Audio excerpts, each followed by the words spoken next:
Olá, meu nome é Ney Herman. Está começando mais uma edição do programa Opinião aqui na TV Vila Velha, cada vez mais a TV que a nossa gente vê. Muito obrigado por permitir que eu entre em sua casa neste instante. Hoje nós vamos falar sobre o extremismo político e o futuro do país. Comigo no estúdio da TV Vila Velha está o doutor em Filosofia Política, professor do curso de Pedagogia, coordenador do curso, aliás, na Universidade Estadual de Ponta Grossa e também professor do curso de mestrado em jornalismo da UEPG, Carlos Williams Jacques Moraes. Professor, obrigado pela sua presença hoje aqui. Obrigado, Ney, pelo convite. Espero que possamos ter uma boa noite refletindo, sobretudo, sobre essa questão das ideologias partidárias, os seus efeitos, os seus impactos na nossa sociedade e o que nós podemos projetar, né, para os possíveis movimentos políticos no país, a partir desse debate também. Novamente obrigado e obrigado a você que está em casa nos acompanhando. Voltamos em instantes. Programa Opinião. Apoio Supermercados Tozeto. Bem mais que um supermercado. Iniciativa Cartuchos. Tudo em informática, mas tudo mesmo. Olá, estamos de volta com o segundo bloco do programa Opinião. O tema de hoje, o extremismo político e o futuro do país. Comigo no estúdio está o doutor em Filosofia Política, Carlos Williams Jacques Moraes, que também é coordenador do curso de Pedagogia da UEPG e, diga-se de passagem, professor do curso de mestrado em jornalismo da Universidade Estadual de Ponta Grossa. Professor, nós vivemos num ambiente de cultura de ódio. As últimas eleições presidenciais criaram um cisma no país praticamente irreparável a curto prazo. Mas o resultado das eleições foi claro. Dilma Rousseff ganhou com 54 milhões de votos e Aécio Neves obteve 50 milhões de votos, o que não é de se jogar fora. Dilma Rousseff, no entanto, praticamente traiu o eleitorado dela, ou pelo menos boa parte, quando ela implementa a política proposta pelo PSDB na campanha. Isso já em janeiro, indicando Joaquim Levy para o cargo de ministro do Planejamento.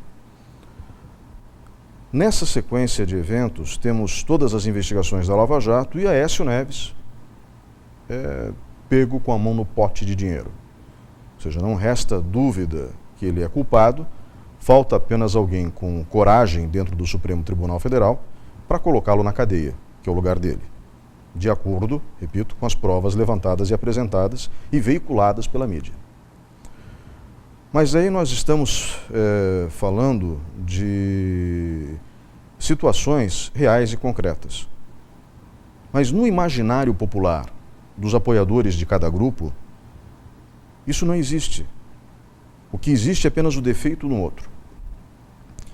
E essa história de apontar o defeito no outro criou um abismo social muito visível nas redes sociais, ou, no mínimo, amplificado pelas redes sociais.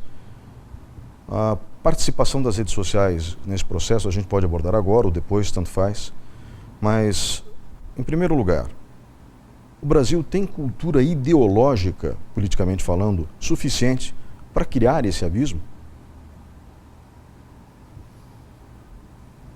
Podemos dizer que sim, que tem uma cultura ideológica e que essa cultura ideológica, ela é formada pela escola, é formada também pelos meios de comunicação, é formada por diferentes nichos culturais que acaba por elaborar uma representação de sociedade e de valores que remontam também a projetos de sociedade, né? Então, dentre esses nichos culturais, nós poderíamos considerar que um dos mais representativos a própria presença das religiões, né, como uma forma também do ponto de vista ideológico, incutir valores que têm repercussão e impacto político, né? Quer dizer, impacto no sentido de projeção, né, de uma ideia de sociedade. Tá? tá? Que só se materializa na própria praxis de governo. Tá? Então, Ney, nós podemos dizer, existe ideologia política formada, né, enquanto um senso de realidade política no brasileiro? Sim, existe. Né? E existe também, a partir dessas representações ideológicas, também distinções entre as pessoas, no modo como procuram defender, né, seus próprios interesses e seus olhares de sociedade. Então, quando nós colocamos assim, existe representação, existe ideologia, existe. Agora, se ela passa por um processo de filtro, se ela é muito bem esclarecida, se ela é uma representação ideológico-político, partidária, pautada a partir daquilo que representam as legendas, aí é uma outra questão. Né? O que nós costumamos ver, inclusive quando você cita a presença das redes sociais, é muita falta de distinção entre o que cada legenda ou cada posição partidária defende do ponto de vista ideológico, tanto a partir da sua própria posição, como também em relação ao posicionamento político do outro. Tá? E o que é comum a todos os sujeitos é a convicção que cada um tem de que o seu olhar, a sua representação é a melhor, e se coloca numa perspectiva praticamente como que redentora de que este é o caminho que vai colocar o país, a sociedade, numa ideia de rumo certo. Com base na explanação que eu fiz inicialmente, podemos dizer que os partidários da extrema esquerda, por exemplo, se julgam defensores de injustiçados, como no caso de Dilma Rousseff, e que os integrantes da extrema-direita se julgam justiceiros num momento de corrupção elevada, lembrando que a corrupção naquele momento do impeachment era atrelada ao PT e a Dilma Rousseff, embora nenhuma acusação tenha sido feita contra ela até agora, pelo menos até agora. Até no processo da Petrobras, pelo menos no primeiro processo da Petrobras, ela foi inocentada, junto com outras pessoas, outras autoridades públicas. Então, envolvendo a refinaria de Pasadena, nos Estados Unidos, no estado da Califórnia.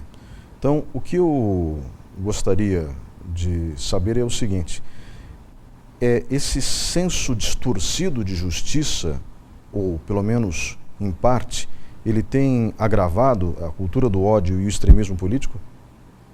Veja, é bem importante que nós possamos compreender todo esse movimento em que as pessoas, por vezes, consideram o que significa fazer justiça a partir de seus próprios critérios. Né? Nós vivenciamos praticamente no país um movimento em que, sobretudo, a classe média brasileira manteve, do ponto de vista das economias do Estado, o que representou qualquer tipo de política social. Tá? E um dos grandes problemas que nós verificamos é justamente o fato de que esta mesma classe média, no país todo, e isso até hoje, paga uma carga tributária muito alta, né, e não vê o retorno daquilo que ele paga em políticas de Estado. Né?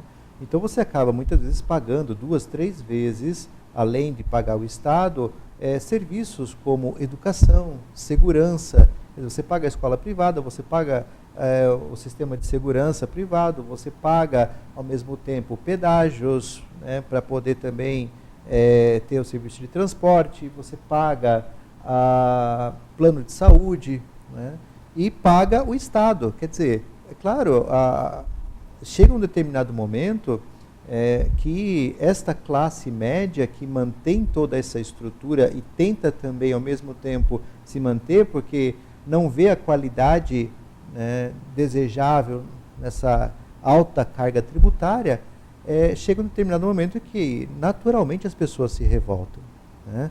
Quer dizer, existe ainda, né? Existiu e existe ainda uma contradição, nós poderíamos dizer, no critério de justiça, naquilo que se entende, por exemplo, no artigo 5º da Constituição, que defende como princípio de justiça o princípio de igualdade, né?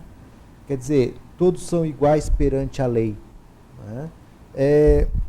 Nós não verificamos a execução deste mesmo princípio quando, muitas vezes, o que acontece? É o princípio de equidade que fala mais alto, quer dizer, você dá a cada um o que é seu por direito, na medida em que você é capaz de pagar aquilo que lhe é garantido por lei, né?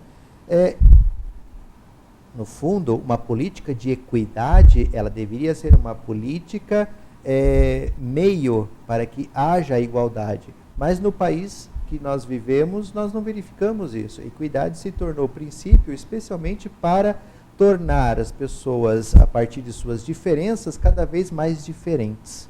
E aí, é claro, o prejuízo moral desta forma de compreender execução política acaba gerando nas pessoas essa consternação. Né? Agora, é bem interessante quando nós pensamos nesse binômio das últimas eleições presidenciais, no caso Dilma e Aécio, em torno daquilo que representam os seus próprios projetos políticos.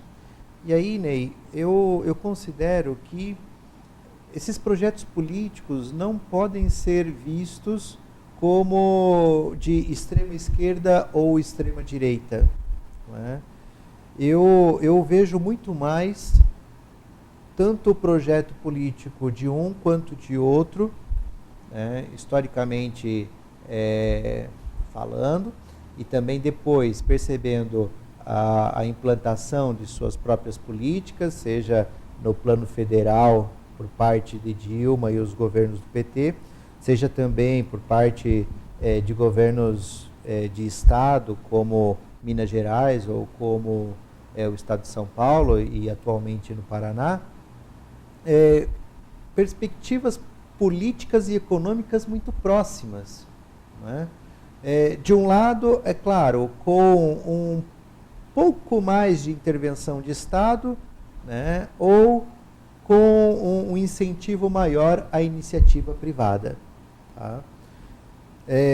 Mas muito próximos de um centro, tá? De um centro enquanto perspectiva político-econômica, né? Tanto é que, se nós considerarmos algumas expressões políticas de extrema esquerda, nós vamos verificar, inclusive, que em determinados momentos, algumas representações de esquerda no Brasil, há 1 ano e meio atrás, quando todo o processo do impeachment começou a ocorrer, nós verificamos que algumas legendas de, aí sim, extrema esquerda, não participaram do apoio a então presidente Dilma Rousseff, né? É o caso, por exemplo, do PSTU, é o caso do PCO e também é o caso de algumas expressões do PCB. Por quê? Justamente porque faziam também a crítica à ex-presidente Dilma Rousseff, visto que ela havia se associado a uma série de expressões da iniciativa privada, que hoje, inclusive, estão na mídia, como a Odebrecht, como as empresas ligadas aí mais próximas à Petrobras, né? Construtoras. Então, a JBS mesmo, né, que financiou boa parte dos candidatos políticos de centro e de centro-esquerda. Tá? Então, o que nós percebemos que essa visão de um binômio não significa, no caso Dilma e Aécio, ou PT e PSDB, não significa que são expressões de radicalidades antagônicas, quer dizer, que as suas práticas políticas expressam tantas diferenças assim. Entendo. E do ponto de vista, inclusive, dos seus próprios estatutos, também não há tantas diferenças assim. Lembrando que, filosoficamente, a social-democracia prega um estado de bem-estar social, assim como o próprio Partido dos Trabalhadores. Exato, exato. O que nós poderíamos configurar muito mais, tanto no PT quanto no PSDB, é a ideia de social-democracia, no sentido de uma visão em que o Estado ele convive com a iniciativa privada e busca, nesta mesma convivência e em relações negociais, manter até certo ponto o mercado livre. Né? Para quê? Para que você possa exercer, sobretudo, políticas sociais. Professor, para que fique bem claro a todos que estão nos assistindo, eu gostaria que o senhor explicasse o que é direita, esquerda e, ao mesmo tempo, o que significa a variação dos ponteiros que se dirigem a esses dois grupos em relação à extrema esquerda e à extrema direita. O que seria extrema direita e extrema esquerda e o que seria direita e esquerda? Ok. Eu acho que é bem importante, né, essa distinção a partir do modo como os políticos discursam e defendem seus ideais. Né? E aí você verifica, inclusive, que existe muita contradição entre os discursos e, ao mesmo tempo, o que representam suas próprias legendas e as suas... Por quê? Porque no Brasil, muito mais são as relações negociais que falam mais forte na relação entre os partidos do que propriamente a defesa dos seus ideais políticos, tá? De legenda. Mas, acho que tornando didático a ideia de onde se encontra cada representação político-partidária no nosso país, nós poderíamos dizer assim, então, numa perspectiva linear, né, da esquerda para a direita, nós teríamos o seguinte: na extrema esquerda, hoje, partidos como o PSTU, o PCO,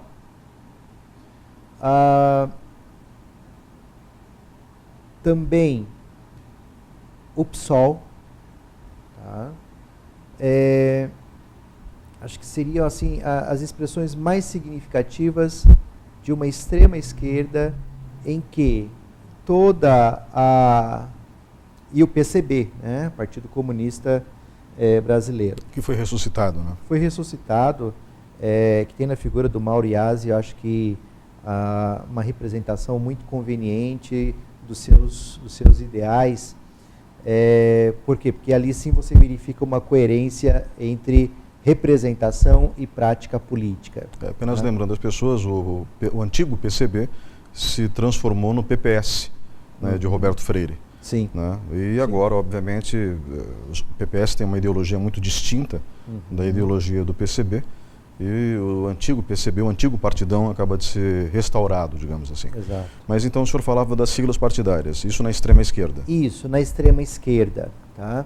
E aí, é claro, qual que é a ideia que se tem?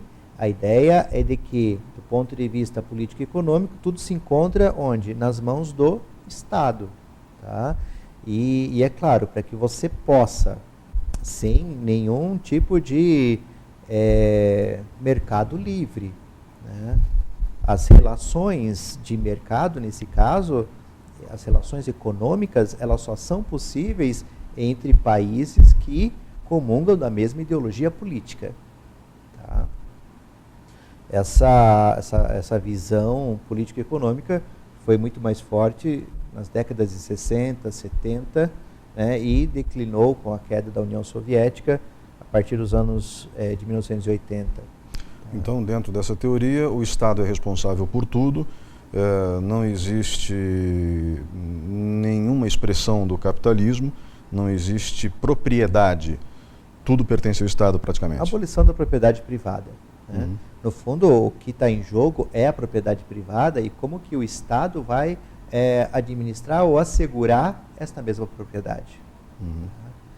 Então, essas seriam as representações mais de esquerda e que... Da extrema esquerda. Da extrema esquerda, e que para você poder garantir, muitas vezes, esse sistema, você precisa atuar, inclusive, sobre as liberdades individuais. No sentido de que você é livre se você, é claro, age, pensa e se orienta de acordo com a própria ideologia de Estado. Então você precisa também de um sistema, mas isso em todos, né? De um sistema ideológico, educacional, que possa também formar as pessoas para viver esse tipo de orientação político-partidária. Qualquer um que se comporte diferente é inimigo do Estado. É inimigo. E aí as formas de você exercer o controle, elas podem também ser militarizadas, tá? E quanto mais radical, a gente verifica também que a autoridade, para que haja essa forma de controle, ela se torna ainda maior. Uhum. Tá? Quanto menos radical, mais, digamos, libertário também é o exercício dessa forma de compreender a própria organização da sociedade. Então, é claro, a gente poderia pensar, existe do ponto de vista didático uma linha que nos possibilita colocar os partidos políticos, né, desde a esquerda até a direita, como uma linha horizontal, mas também a gente poderia colocar aqui, inclusive como quase um plano cartesiano, né, uma outra coordenada em que o controle ou a liberalidade das próprias relações entre as pessoas vai também determinar essas relações e a afirmação dos extremos. Professor, vamos pular direto para a extrema-direita e no bloco seguinte a gente retoma a direita e a esquerda de uma forma mais central, mais próximas ao centro. Perfeito. A extrema-direita é caracterizada pelo quê? A extrema-direita, ela é caracterizada sobretudo por apregoar a liberdade individual, né? Mas a liberdade individual pautada no quê? Pautada em valores, né, que buscam conservar uma determinada ordem, né? E essa ordem visa, sobretudo, assegurar a propriedade privada. É claro, assegurar principalmente a propriedade privada conquistada por diferentes meios. Entre esses meios, até as formas ilícitas de conquista da propriedade privada. Mas se conserva a propriedade privada, se conserva valores e se conserva também uma forma de exercício do controle para quê? Para que você possa garantir esta mesma ordem. Agora, tanto a extrema esquerda quanto a extrema direita geralmente se militarizam para quê? Para que conservem esta mesma ordem social e política. Agora, quando o senhor fala de conserva, ou seja, a gente volta a mente para os conservadores. Exato. Então, se eles querem conservar aquilo que está vigente. Então, é uma luta principalmente para manter no alto da cadeia alimentar do capitalismo, digamos assim, no topo da pirâmide social, aqueles que lá estão. Sim. É um posicionamento político que não se preocupa com as camadas mais pobres da população e com os direitos civis necessariamente. Ou eu estou errado? A ideia, sobretudo, é que porque você se encontra num determinado nível de uma escala social, numa representação de classe, porque você, nessa compreensão, não foi preguiçoso, você trabalhou muito, você se dedicou muito, então você tem o mérito para ter alcançado um determinado nível econômico. Tá? Então, quer dizer, é no mérito do sujeito, da pessoa, que conservou valores, especialmente o valor do trabalho, e com isso conseguiu alcançar lá um determinado fim, que é a sua projeção social.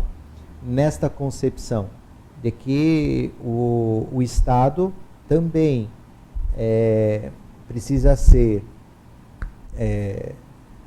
organizado para a defesa desta mesma ordem. Tá? Assim como lá na extrema-direita, nós verificamos que na extrema-esquerda também existe um forte aparato ideológico proposto pelas escolas, pelas instituições ligadas à promoção da cultura, da religião. Para quê? Para que você possa viver esses mesmos valores e manter uma ideia de tradição. Tá? Professor, se fosse para buscar um exemplo dentro da história recente da humanidade no século XX, poderíamos comparar a extrema-esquerda, então, com o regime ditatorial comunista de Joseph Stalin, na União Soviética. Sim. E o regime de extrema-direita no fascismo de Benito Mussolini, por exemplo? Ou o nazismo de Adolf Hitler. Tá? E isso é bem importante ser considerado, Ney, porque anteriormente você remontou às redes sociais, né? O que nós percebemos, muitas vezes na veiculação de algumas ideias, é que associam uma coisa à outra, como que se, por exemplo, o nazismo fosse a expressão político-partidária ideológica de esquerda ou de uma extrema esquerda, e que não tem nada a ver. Né? Isso é muito importante se colocar para a sociedade. Né? O que está nós ligado temos, à extrema-direita. Sim, é de extrema-direita, né? na visão ideológica do nazismo. Tá? E, inclusive, se alguém desejar ler a obra, expressão biográfica também do próprio Adolf Hitler, leia Mein Kampf, né, a Minha Luta, a obra chamada Minha Luta, em que muitas vezes Hitler se expressa pregando o ódio ao regime comunista, ao regime de esquerda, tá? Dizendo que temos que combater essas expressões soviéticas e assim, quase como que pregando numa atitude religiosa o ódio. Tá? E é interessante porque do ponto de vista formal, o ódio e a diferença tanto de uma extrema direita quanto de uma extrema esquerda em relação aos seus opostos, tá? Ela ocorre. Primeiro, para se dizer diferente, e segundo, para também justamente gerar o impacto e o choque entre essas mesmas expressões. Para encerrar o bloco, professor, que partidos estariam situados na extrema-direita no Brasil? Nós teríamos, não numa perspectiva hoje militarizada, né? Mas o Solidariedade, o PROS, o muito próximo o DEM, tá? E aí o que nós verificamos? Que existe algumas pessoas que estão em outros partidos muito mais de direita do que de extrema direita e que são expressões sim de enquanto pessoa, mas não enquanto partido de extrema direita. É o caso de algumas representações do PSC. Professor, obrigado pela sua participação nesse bloco. Nós vamos agora para um breve intervalo e voltamos em instantes.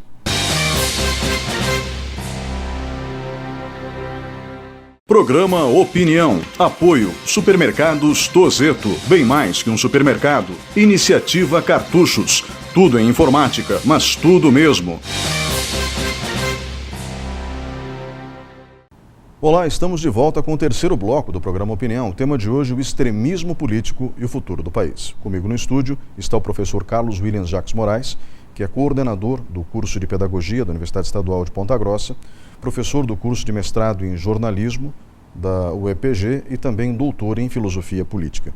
Professor, no fim do bloco anterior, nós caracterizamos para o público o que é extrema-direita e extrema-esquerda.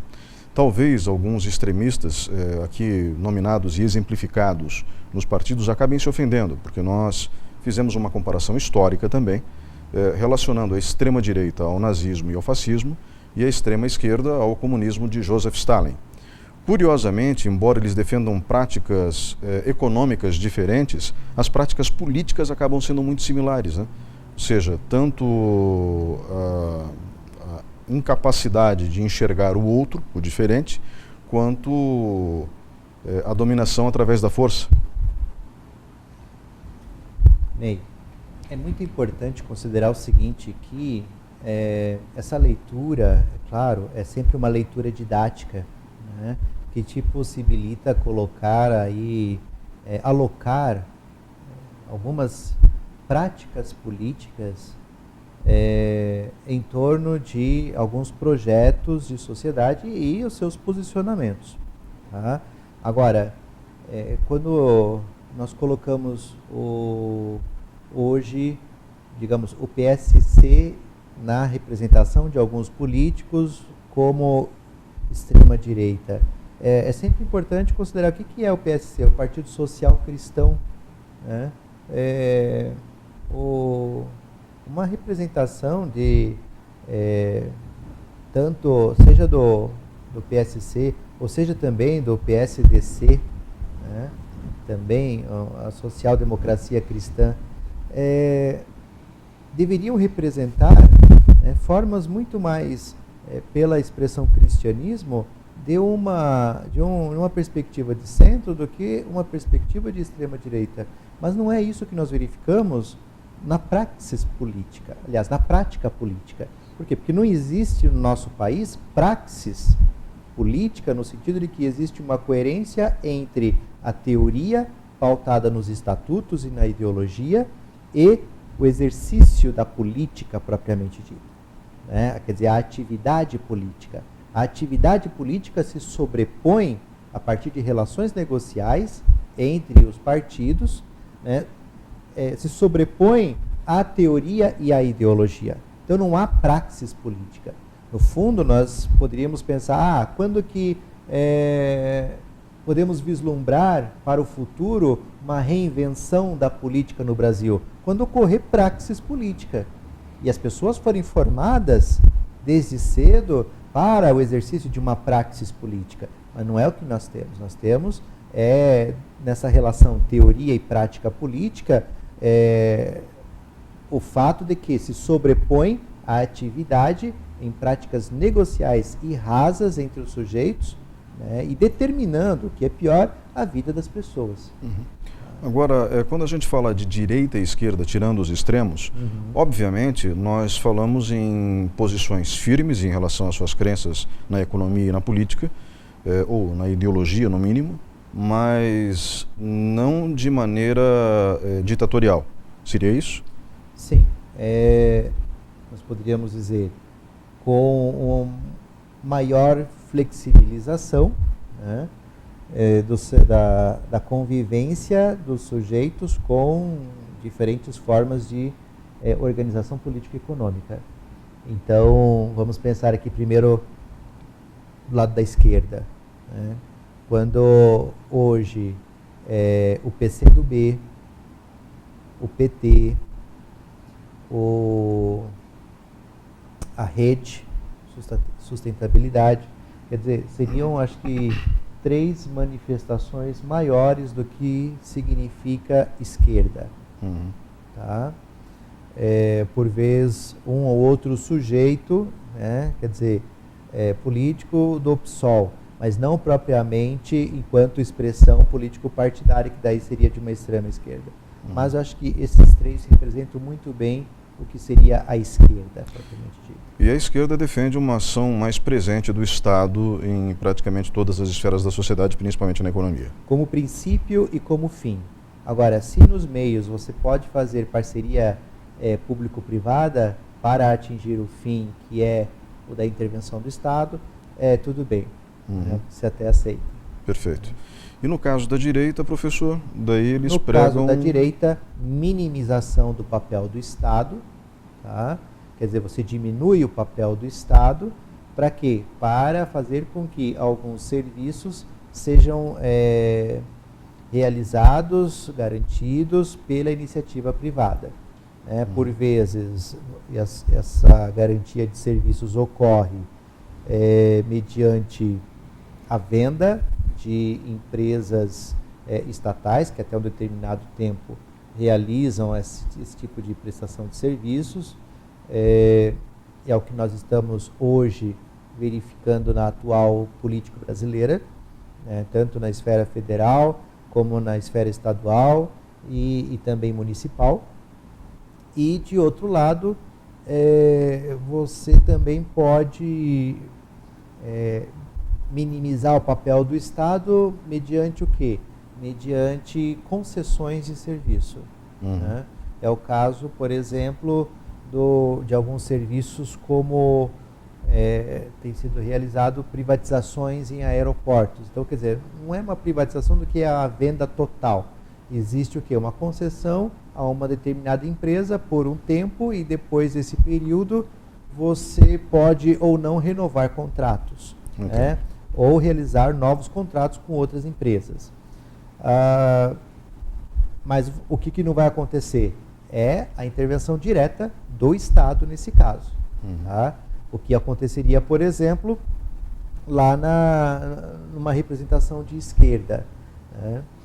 E na direita nós teríamos que partidos hoje no Brasil de expressão? O PSDB, né, contraditoriamente, porque a sua sigla é o de uma social-democracia. Ou seja, seria de centro-esquerda no mínimo. Né? Centro-esquerda no mínimo. Né? Mas é isso que eu estou colocando. É a diferença entre a atividade política e econômica e a sua teoria. Então não há praxis política, há só atividade. Né? Além do PSDB? Além do PSDB, o PMDB, e também aqui há uma contradição, né? O PPS, tá? O PTB, tá? Também. E, então, quer dizer, partidos em que praticamente fundam aí as coalizões, né? Do atual Congresso, né? E que visam atualmente determinar, né, reformas de direitos, também reformas de políticas sociais.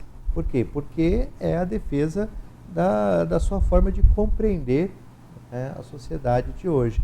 Qual que é o problema? É que ainda para a classe média, mas para toda a sociedade brasileira, há uma orientação que se deseja à esquerda ou à direita. O que tem que acontecer? Então digamos que a sociedade brasileira eleja um governante de direita, né? Vai minimizar o papel do Estado, vai. Tudo bem. O que é necessário então nesse caso? Diminuir a carga tributária. Não dá para a gente continuar pagando uma carga tributária alta como nós pagamos, com um Estado que se reduz na prestação de serviços. Porque nesse caso o dinheiro vai para onde?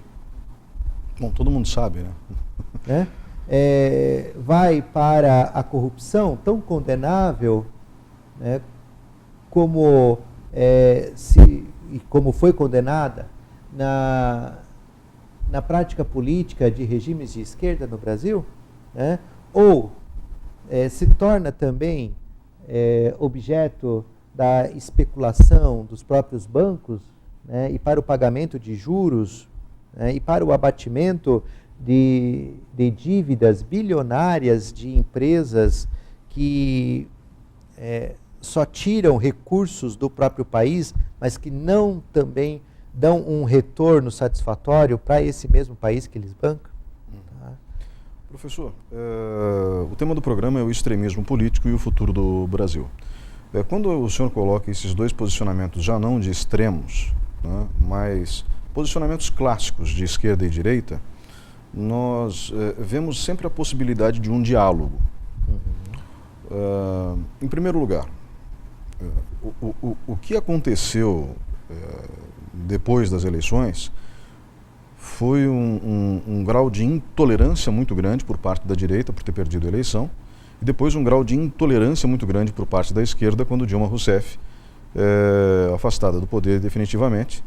E diga-se de passagem, por mais que se deteste isso, os motivos talvez não fossem usualmente utilizados para afastar um presidente da República, mas fato é que os motivos existiam.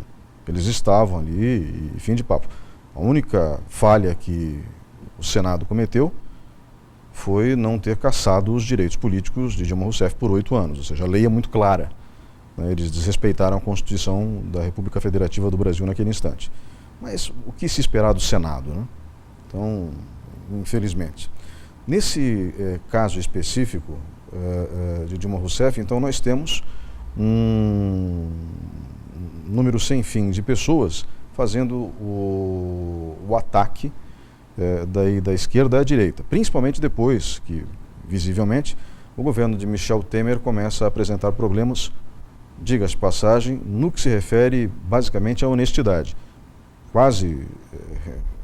Praticamente toda a equipe ministerial apresentava algum tipo de pendência com a justiça, alguns já antes de assumirem o cargo, outros depois com as denúncias decorrentes da Lava Jato, que só investiga, por enquanto, a Petrobras. Quando abrirem a caixa preta do BNDES, eu não sei se sobra alguém no Congresso Nacional. Mas, enfim, a questão toda é que, como a gente fala do futuro do país, e como a gente fala de grupos de extremos que estão em disputa pelo poder desde o fim das eleições de 2014, se o extremo, um dos extremos, vencer a próxima eleição, a tendência é que a gente continue com esse quadro de instabilidade? Ney, nós vamos viver aí um quadro de instabilidade, eu penso que até o início da próxima década. Tá? Eu acho que pelas reformas políticas que estão aí se projetando e praticamente se veiculando, a manutenção desse mesmo regime, desse mesmo sistema, ele tende a perseverar. Né? E aí, é claro, muitas vozes de extrema esquerda ou de extrema direita tendem a atingir ainda mais a população. Mas eu vejo que ainda a população vai votar nos mesmos ainda. Né? Eu penso que é claro, olha, se o cenário das últimas eleições que nós tivemos, que foram as eleições municipais, né, fosse esse ano, né, dado o que representaram as denúncias contra o atual governo federal, aquela ideia de que não vamos mais votar na esquerda porque a esquerda significa corrupção. Né? Mas não, a direita também é bastante corrupta no modo como tem se apresentado, especialmente pela mídia. Né?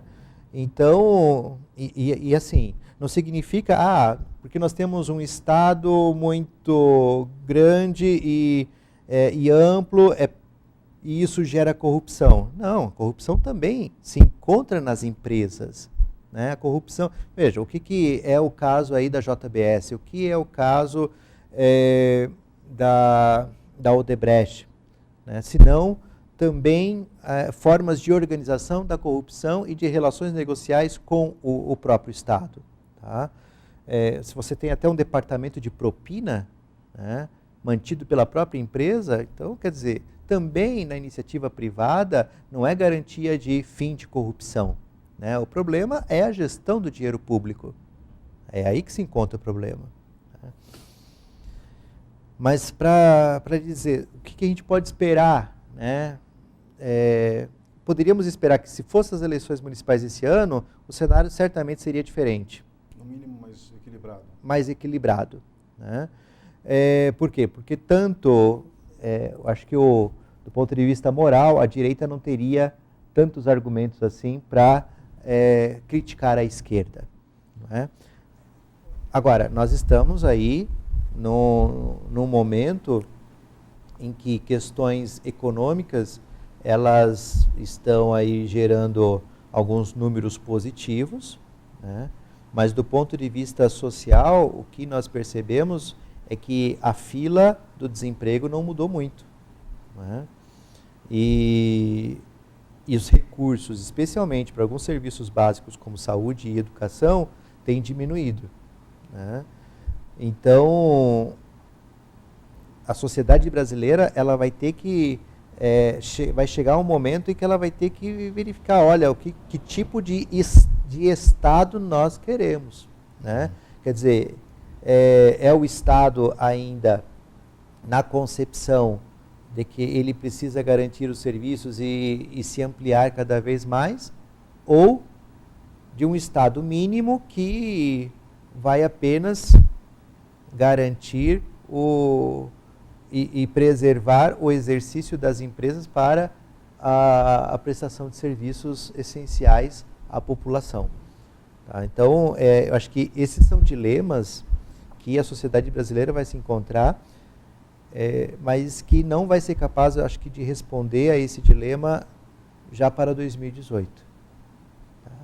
Então, deve ser uma eleição marcada ainda pela... Um pouco mais do mesmo. Exatamente. Ou seja, um pouco mais do mesmo desses últimos anos seria justamente esse extremismo de um lado e de outro. Sim. Não necessariamente configurados na conceituação que a gente fez no fim do bloco anterior e começo desse bloco. Exato. Infelizmente nós vivemos nesse momento, mas é um momento, eu acredito também, de renovação. Né, de renovação, sobretudo de projetos de sociedade, que de tempos em tempos acabam ocorrendo na história. Né? Então, se nós pensarmos o que fora a burguesia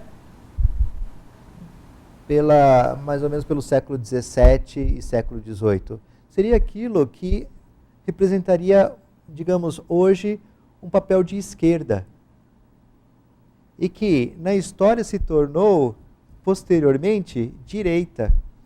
E a todo momento nós verificamos nós poderíamos dizer, na analogia de uma fênix, esse ressurgir de umas cinzas, esse renascimento da própria visão de Estado, de política e de projetos de sociedade. Professor, obrigado pela participação nesse bloco. Vamos agora para um breve intervalo e voltamos em instantes.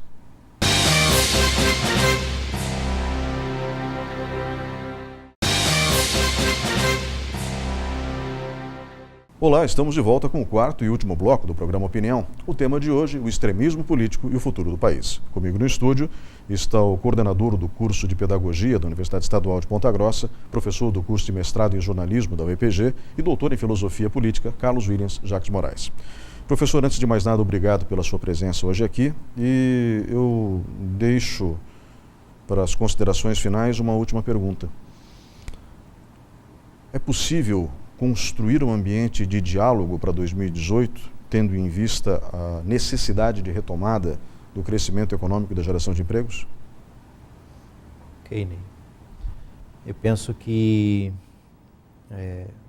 os nomes que vão se encontrar no pleito do ano que vem são bastante incertos, até em vista também todo o debate que está ocorrendo sobre a reforma política. Né? Mas o que acho que nós precisamos, enquanto eleitorado, refletir E aí eu gostaria de chamar a atenção de um pensador, no caso Aristóteles, tá? Que depois vai ser traduzido a sua Ética Nicômaco pelos latinos, de uma expressão clássica que diz assim: virtus medium est. Quer dizer, a virtude está no meio, mesotes, a ideia de mediania como justa medida, né? Essa justa medida só pode ser reconhecida mediante interação, mediante diálogo, mediante convivência, mediante tolerância. São valores fundamentais, né, para que a gente possa projetar uma praxis política equilibrada. Equilíbrio é fundamental nos dias de hoje, tá? A possibilidade de conviver iniciativas tão necessárias por parte do Estado com uma iniciativa privada que é capaz também de atuar para atender o interesse público, são medidas salutares para que a gente possa ter uma sociedade que venha a se desenvolver, né, garantindo, né, a cada um o que é seu por direito. Tá? Então, é muito importante essa convivência, né, entre Estado e o empresariado. Para quê? Para que a gente possa ter alguma chance de, juntos, subsidiando um ao outro, vontade política e força econômica, garantir desenvolvimento, emprego, trabalho para as pessoas. Professor, novamente obrigado pela sua presença hoje aqui. Ok, muito obrigado. E a gente espera que, sobretudo, as pessoas possam refletir sobre seus projetos de sociedade. E muito obrigado a você que estava em casa nos acompanhando até agora. Eu não sei que nomes os partidos vão colocar à nossa disposição, mas que uma renovação com base em critérios sólidos se faz necessária, se faz necessária. Nós, em Ponta Grossa, estamos até que bem servidos. Os nossos 2 deputados federais fazem um bom trabalho e não se envolveram com absolutamente nada de errado. Mas outras regiões do país não tiveram a mesma sorte. Esperamos que todos nós, brasileiros, sejamos capazes de escolher bons representantes no Congresso Nacional e para a Presidência da República, além, é claro, do governo do Estado e bons deputados para as assembleias estaduais. Um grande abraço a todos, voltamos na semana que vem.